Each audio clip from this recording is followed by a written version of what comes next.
बोल दो। मेरी शादी पहले अच्छे घर में लगे हुए में हुई थी, पर वहाँ से बिल्कुल, पर इनके साथ हुई, मेरे भैया ने पकड़ा दिया। पर ये भी अमाउस से मुझे बहुत मार लगाती है, पर गदाई अमाउस से बहुत मारो, कुछ नहीं। आपको मारते हैं ये? बहुत 7 साल हुए। बात कराइए भैया, खड़े हो जाइए। देखो हम किनसे बोले। बात कराइए कराइए। मेरे भैया ने बोल दिया कि हम निकल जाएंगे, भाभी ने बोल दिया। चलिए आप बात तो कराओ, पहले बात करा। भैया खड़े हो जाइए, सब परिवार पहले लगा हुआ था। खड़े हो जाइए। बस बस, क्या नाम है आपका? जी गुरुजी। क्या नाम है? विनोद। विनोद जी। तो आप अपनी पत्नी को मारते हैं? सर कुछ मजबूरी। हाँ, कुछ मजबूरी। अब आप मत बोलो कुछ, मैया ये बोलेंगे। आप बैठ जाओ। चलो, क्यों मारते हैं अपनी पत्नी को? बच्चा मिठाई की दुकान पे खड़ा हो तो अपने बच्चे को ही मार सकते हैं, मिठाई तो बिना पैसे के नहीं ले सकते। ठीक है, तो मिठाई के चक्कर में मार दिए। सर कुछ मैं उनके भाई का नंबर देता हूँ, उनसे आप बात कर लीजिए। एक इंसान के पीछे 10 इंसान तो खराब नहीं होते। ठीक है, आपकी हर बात से हम सहमत हैं। होगी, अब नहीं, अगली बार ऐसा नहीं होगा। सुनिए, अभी रुक जाओ मैया, अब रुको, अभी हमें बोलने दो।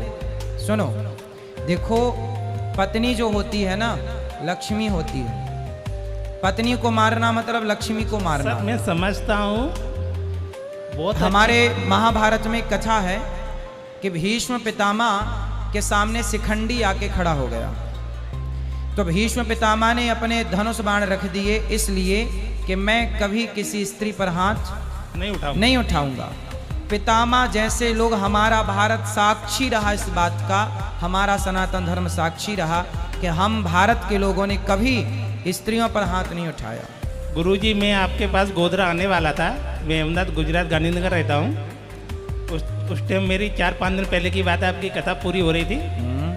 तो यहाँ भी मैं ही उनको लेके आया, वो उन्होंने नहीं बोला कि मैं आता हूँ, मैं बोला चलो मैं मथुरा लेके चलता हूँ। अब मत मारिएगा, पर मेरी प्रार्थना है। गुरुजी।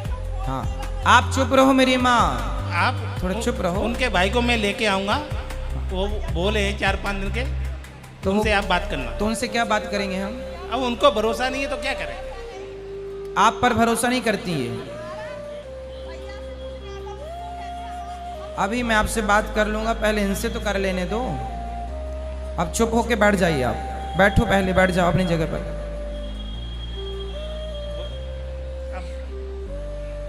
अब इनको मारना मत, ठीक है? स्त्री पर हाथ नहीं उठाते गुरुजी, कभी नहीं उठाना चाहिए। तो कितनी बार मारा आपने? गुरुजी हमारी मजबूरी अब मैं बता नहीं सकता हूँ। चलो, एक 10 इंसान में वो गलत नहीं होते, तो अपने इंसान को दावा जाता है, दूसरे के ऊपर वो उंगली नहीं उठा सकते। ठीक है, तो आप रोज मारते हैं कभी कभी? नहीं, पहली बार मारा है आपने? 10 साल से कह रहे हैं, 10 साल से मार रहे हैं आपने। चलो एक बार, चलो उनकी गलती है, 2 बार गलती मान लो, पर 10 साल से पिट रही हैं बेचारी, तो गलत है। अब नहीं मारेंगे कह रहे हैं, कान पकड़ के कह रहे हैं कि हम नहीं मारेंगे आज के बाद। उनको भरोसा दे दीजिए। अब आप भरोसा तो देखो उनको तब होना जब 10 साल से वो बेचारी जो पिट रही है वो क्या भरोसा करे। इसलिए अब आप तो हमें ये विश्वास दिलाओ कि आप नहीं मारेंगे। नहीं मारेंगे गुरुजी, है ना? और कुछ मत बोला करो। पर उनको बोलना कि वो अपने घर पे जाएं 2 दिन के लिए माता पिता के पास।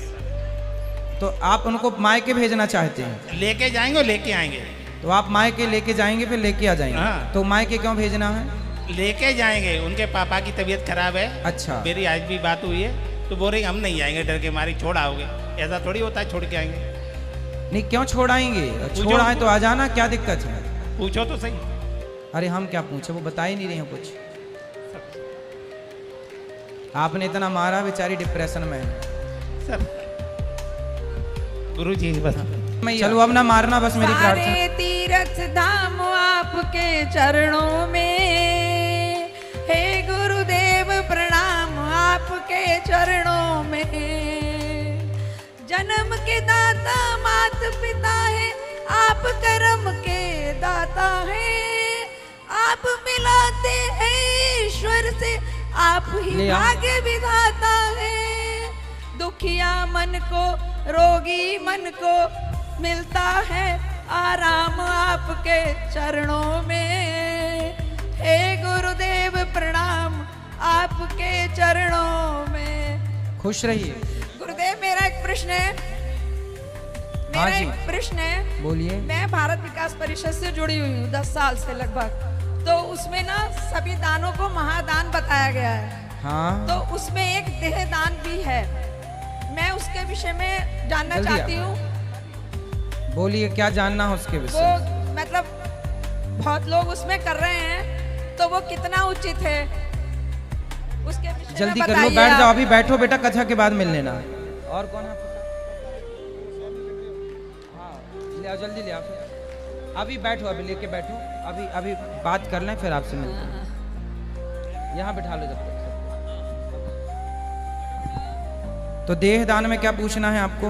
हमारी संस्था में ना काफी लोग कर रहे हैं, तो हम आपसे जानना चाहते हैं कि वो कितना उचित है।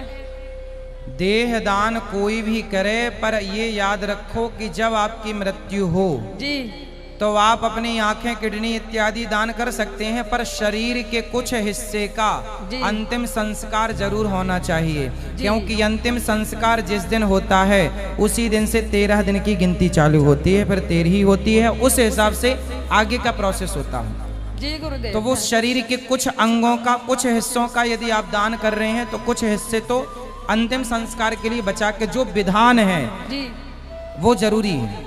जी गुरुदेव, धन्यवाद। उसी से फिर सूतक लगता है, जब अग्नि संस्कार होता उसी से सूतक, उसी से फिर 13 दिन बाद 13, फिर उसी के अगले साल से फिर वो बरसी, फिर उसी के बाद से सारी जिंदगी के लिए वो श्राद्ध बनता है कि इस तिथि को फलाने गए तो उस दिन का उनका श्राद्ध निकाला जाता है। तो अग्नि दान से ही श्राद्ध की तिथि निश्चित होती है। जी गुरुदेव, धन्यवाद। जी, किसी का अग्नि दान नहीं हुआ, अग्नि संस्कार नहीं हुआ, या उनका देह जमीन में ये संस्कार नहीं हुआ, तो फिर किस तिथि को सुनिश्चित करेंगे आप? कुछ लोग मृत्यु की तिथि को मान लेते हैं कि जिस दिन मृत्यु हुई, पर अपने यहाँ जिस दिन आदमी मरता है उस दिन पूर्ण मृत्यु नहीं मानी जाती। जिस दिन अग्नि संस्कार होता है उस दिन से आगे की तिथियां और आगे की चीजें की जाती हैं। जी गुरुजी राधे राधे। जी राधे राधे। गुरुजी आपके चरणों पे दासी का कोटि कोटि प्रणाम। खुश रहिए। गुरुजी मेरा एक क्वेश्चन है कि हम एकादशी को कहते हैं कि जो शहद है वो नहीं खाना चाहिए, लेकिन हम जो पंचामृत से लड्डू गोपाल जी को स्नान कराते हैं वो तो चरणामृत लेना पड़ता है क्योंकि एकादशी का व्रत करते हैं। ना ना, एकादशी के दिन शहद नहीं खाना चाहिए, ऐसा किसने कहा आपको? यूट्यूब पे सुना। यूट्यूब पे तो बहुत सारी चीजें सुनने में है। तो खा लेना चाहिए, कोई बिल्कुल दिक्कत शहद शुद्ध है, खा सकते हैं। नहीं। अच्छा, एक क्वेश्चन और गुरुजी एक बात बताइए, हमारे जो नारायण भगवान है और लक्ष्मी माता है वो दोनों एक ही हैं? लक्ष्मी जी और नारायण तत्व के रूप से तो एक हैं, पर व्यवहार की दृष्टि से दो हैं। ठीक है। तत्व की दृष्टि से तो एक है। सोना जैसे अंगूठी और कान के झुमके, यदि दोनों सोने के हैं तो दोनों तो तत्व की दृष्टि से गोल्ड है, पर व्यवहार की दृष्टि से अंगूठी अंगूठी रहेगी और बाले झुमके झुमके रहेंगे। तो व्यवहार में दो हो गए, पर तत्व में एक है, दोनों में गोल्ड है। क्योंकि गुरुजी जब हम बेटी को दान करते हैं, मतलब उनका कन्यादान करते हैं, तो मंडप के नीचे जो है उनको लक्ष्मी नारायण का रूप माना जाता है। हाँ, तो गुरुजी आप ही बताते हैं कि दोनों के जो पति पत्नी के जो कर्म है वो अलग अलग है। तो सर जब हम उन मंडप के नीचे कन्यादान होता है तो सर उनको मतलब लक्ष्मी नारायण का रूप माना जाता है, तो फिर वो पति पत्नी के कर्म अलग अलग कैसे हुए? भाई आप मान रहे हैं ना लक्ष्मी नारायण, वो हैं थोड़ी। भाई मान हम रहे हैं। भाई हम किसी को भी देखें तो शास्त्र कहते हैं सबको भगवान की दृष्टि से देखो। अब हम भगवान तो है नहीं। फॉर एग्जाम्पल हम भगवान नहीं हैं, पर जब आप अपने गुरु को देखते हैं तो भगवत दृष्टि से देखते हैं। गुरु भगवान नहीं है, लेकिन आपकी दृष्टि है कि आप भगवान की दृष्टि से, तो आपको देखने का फायदा तो मिलेगा, आपको उसका पुण्य तो मिलेगा। तुलसीदास जी कहते हैं सी राम मैं सब जग जानी। सबको भगवान, बेटा बैठो, अभी मिलेंगे ना सबसे, सब बैठ जाओ। सबको भगवान की दृष्टि से देखना, सब भगवान है। लेकिन अब दुल्हा दुल्हन ही कहने लग जाए कि मैं ही लक्ष्मी नारायण हूं, भावना हमारी कहती है कि हम भगवान के रूप में नहीं देखें आप। गुरुजी, हम बेटी को तो उन्हीं रूप में मानते हैं ना, बेटी और मानो, दामाद को। मानो आपका मानना उचित है। आप गुरु को भगवान माने ये उचित है, पर गुरु अपने आप को भगवान मानने लग जाए ये अनुचित है। तो दोनों के कर्म अलग अलग ही दोनों का सब हिसाब अलग ही अलग है, कोई मिक्स नहीं है कहीं भी। ठीक है, राधे राधे गुरुजी। पत्नी का किया पत्नी को, पति का किया पति एक को। एक क्वेश्चन बेटा। जय श्रीमन नारायण गुरु जी जी। ये मेरा बेटा है। मैं अपने मम्मी पापा के साथ यहाँ पे आया हूँ दिल्ली से। तो मेरा ये सवाल है कि कर्म असल में होते क्या है, और आखिर हमारा लाइफ डेथ का जो लूप है उसमें असल में फर्क क्या पड़ता है? क्या कर्म का? हाँ जी। कर्म क्या होता है ये सवाल है आपका?